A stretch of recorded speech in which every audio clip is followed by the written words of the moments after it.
வணக்கம் அன்பர்களே, மகர ராசி அன்பர்களே. வருகின்ற 29/3/2025 சனிக்கிழமை அமாவாசை அன்று உங்களுக்கு சனி உங்களை விட்டு நீங்குகிறார். சகாய சனி அற்புதமாக உங்களுக்கு இருக்குதே தவிர, இனிமேல் இப்போ நடு பாலைவனத்தில் உங்களை கண்ணில் கண்ணை கட்டி காட்டில் விட்ட மாதிரி விட்டிருந்தது. இனிமே அத்தனை துன்பங்களும் போய், அத்தனை பகையாளிகளும் போய், இனி உங்களுக்கு வாழ்வில் அற்புத பலன் கிடைக்க போகிறது.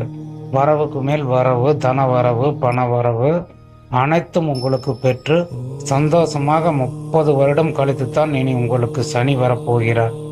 அதுவரையிலும் நீங்கள் உங்கள் காட்டில் மழைதான். இனி கவலையே கொள்ள வேண்டியதில்லை. நம்ம சேனலை ஃபாலோ பண்ணி வச்சுக்குங்க. குரு பயிற்சி, ராகு கேது பயிற்சி எல்லாம் நீங்கள் தெளிவாக பார்க்கலாம். நன்றி.